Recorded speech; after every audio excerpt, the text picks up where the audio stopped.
सलाम उस पर के जिससे जाबिदा करना सआदत है, सलाम उस पर के जिससे बुग़्ज़ो नाफरमानी शकावत है। अल्लाहु আকবার। আব্দুল্লাহ ইবনে সালাম ঘুরে ঘুরে দূর থেকে দেখতেছে সাহাবায়ে কেরামদেরকে পয়গম্বর ওয়াজ করতেছে।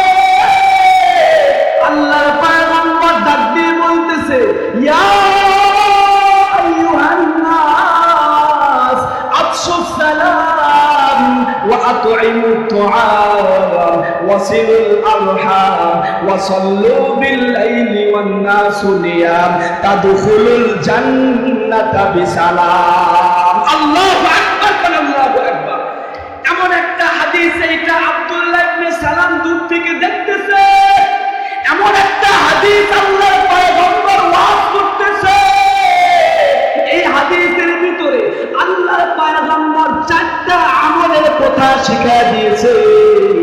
চারটা আমলের কথা বলিয়া 5 নম্বরে গিয়া নবী বলতেছে, সাহাবীরা রে, এটা এমন একটা হাদিস শুনো, আল্লাহর যে বান্দা এই চারটা আমলে আমলওয়ালা হয়ে যাবে, তাদখুলুল জান্নাতা বিসালাম, কাল কিয়ামতের ময়দানে আমার আল্লাহ তাকে নিরাপদে জান্নাতে পৌঁছাইয়া দিবে।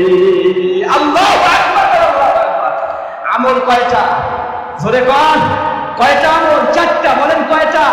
চারটা। নবী বলতেছে চারটা আমল করো, বিনিময়ে আল্লাহ তোমাকে নিরাপদে জান্নাত দিয়ে দিবে। আল্লাহু আকবার কোন। যদি জান্নাতে যেতে চায় তো এই দুনিয়ার ক্ষণস্থায়ী জায়গা সুখ শান্তিটাকে বিসর্জন দিয়া আল্লাহর জন্য আমাকে চেষ্টা মুজাহাদা করার দরকার আছে না নাই? আমরা জান্নাত চাই কি চাই না? আরো জোরে বলেন, চাই কি চাই না? আল্লাহ পাক আমাদের সকলকে বিনা হিসাবে জান্নাত দান করুন। সবাই বলে আমিন। জান্নাত চির সুখের ঘর, জান্নাত চির সুখের ঘর, ওগো জানতে যদি তুমি,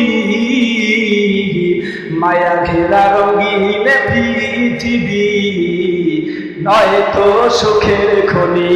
আল্লাহু আকবার। মায়া ঘেরা রঙিন পৃথিবী নয়তো সুখের খনি, জান্নাত চির সুখের ঘর, জান্নাত চির সুখের ঘর, ওগো জানতে যদি তুমি,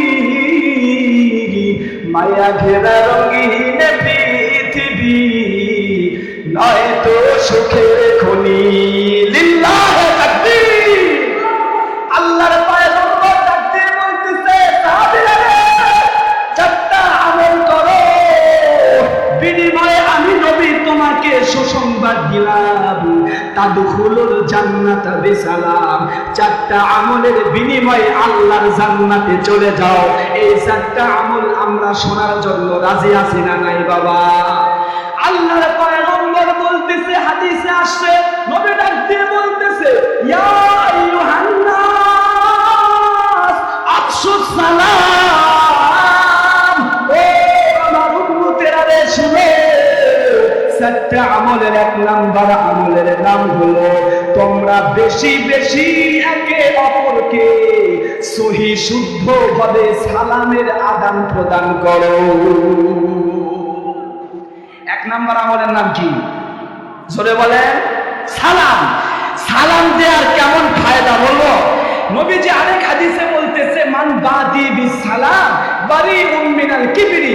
নবী বলতেছে, ও উম্মতেরা রে, শোনা শোনা, সালামের আমল এটা এমন বরকতের আমল, আমার যে উম্মত সে কন্টিনিউ সালামের আদান প্রদান করবে, সালামের বদৌলতে আমার আল্লাহ পাক তার দিল থেকে অহংকার নামক রোগ আল্লাহ উঠায় দিবে। সুবহানাল্লাহ। সালামের এত বরকত, এজন্য আজ থেকে আমরা সালামের দোয়ার ইচ্ছা ইরাদা করবো তো ইনশাআল্লাহ। সবাই একজন আরেকজনকে সালাম দিব, পারবো না ইনশাআল্লাহ? নবী বলতেছে সালাম দিলে 90 সওয়াব, জবাব দিল সওয়াব। এজন্য আমরা এই মাহফিল থেকে একটা হাদিসের আমল শিখায়া যাব, বেশি বেশি শুদ্ধভাবে সালাম দিব, পারবো তো ইনশাআল্লাহ? আরো জোরে বলেন, পারবো না ইনশাআল্লাহ? আজকালকার দুঃখ দুঃখজনক বিষয় ভাই, আমাদের সমাজে কিছু কিছু মানুষ আছে, কিছু কিছু মুরব্বী আছে, এরা সর্বদাই সালাম পাওয়ার আশায় থাকে। কথা কান ঠিক কিনা? কিছু কিছু হাজি সাহেবের আছে দেখবেন, ওরা কয় আমি হাজি সাহেব মানুষ, আমি মুরব্বী মানুষ, চুল দেখা গেছে, আমার ছোট ছোট বাচ্চারা সালাম দিবে, আমি কেন দিব? কথা কান ঠিক না? ঠিক আছে না? নাই, এটা শুদ্ধ তরিকা না। সঠিক কথা হলো সালাম আগে আগে দেওয়া। আল্লাহু আকবার, আল্লাহু আকবার। আমাদের মানুষদের এমন অবস্থা, লোকটা মুসলমান না হিন্দু কিছুই বোঝা যায় না, না তার গালে দাড়ি, না তার মুখে সালাম, না তার পরনে সুন্নতি পোশাক, দূর থেকে বোঝাই মুশকিল লোকটা মুসলমান না হিন্দু। এমন লোক আমাদের সমাজে আছে না নাই? জোরে কোন আছে না নাই? কেমন মুসলমান তুমি, কেমন মুসলমান, কেমন মুসলমান তুমি, কেমন মুসলমান, নামাজের সাথে নেই পরিচয়, পড়ো না কোরআন। আছে না নাই? নামাজের সাথে নেই পরিচয়, পড়ো না কোরআন, তুমি কেমন মুসলমান, তুমি কেমন মুসলমান। তুমি রমজানে রাখো না রোজা, দিনকে করো আঘাত, পয়সা করির নেই করো দাও না তো যাকাত। আছে না নাই?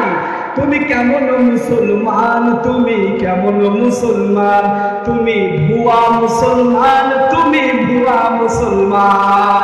কথা ঠিক না? গেছে আল্লাহর পয়গম্বর ডাকতে বলতেছে, এক নাম্বার আমল করো, বেশি বেশি সালামের প্রচার করো। পয়গম্বর বলে 2 নাম্বার আমলের নাম হলো আফশুস সালাম ওয়া তুইমুত তুআম।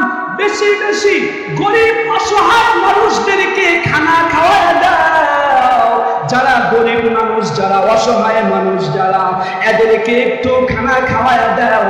আমার আল্লাহ বলছে, যারা গরিব অসহায় মিসকিন দরিদ্র যারা, এমন অসহায় মানুষকে আল্লাহর যেই বান্দা একটা মুঠো খাবারের ব্যবস্থা করে দিবে, বদৌলতে ওসিলা বানাইয়া আল্লাহ পাক তাকে জান্নাত দান করবে।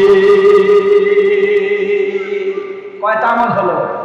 একটা হলো সালাম, আরেকটা হলো আতইমুত তুআম, ওয়াসিলুল আরহাম।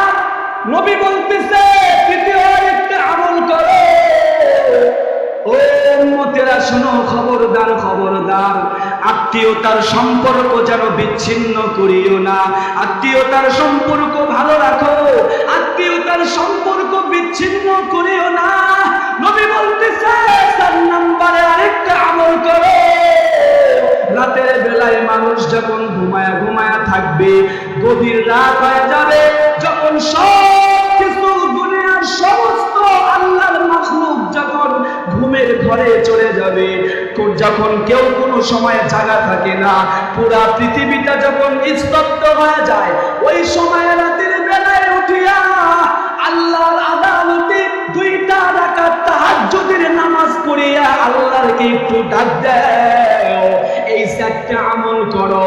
1 নম্বরে বেশি বেশি সালাম দাও, 2 নম্বরে গরিব অসহায়কে খানা খাওয়াইয়া দাও, 3 নম্বরে আত্মীয় স্বজনদের সঙ্গে খারাপ আচরণ করিও না, সম্পর্ক বিচ্ছিন্ন করিও না, 4 নম্বরে গিয়া তাহাজ্জুদের নামাজের প্রতি গুরুত্ব দাও। নবী বলতেছে 4টা আমল করো, তাদখুলুল জান্নাতা বিসালাম। আমার আল্লাহ তোমাকে 4টা আমলের বদৌলতে কাল কিয়ামতের ময়দানে নিরাপদে জান্নাতে পৌঁছাইয়া দিবে। আল্লাহু আকবার, আল্লাহু আকবার। আল্লাহর পয়গম্বর এভাবে ওয়াজ করতেছে, ওই দিক দিয়া আব্দুল্লাহ ইবনে সালাম 3টা প্রশ্ন নিয়ে ঘোরাঘুরি করতেছে। মনে আছে না নাই বাবা? যখন পয়গম্বরের এই মুজমাটা ভেঙে গেছে, সাহাবায়ে কেরাম যখন যার যার মনে ঘরে চলে গেছে, এবার আব্দুল্লাহ ইবনে সালাম আস্তে করিয়া পয়গম্বরের দরবারে এসে বসে গেছে, প্রশ্ন করবে 3টা। কয়টা? 3টা।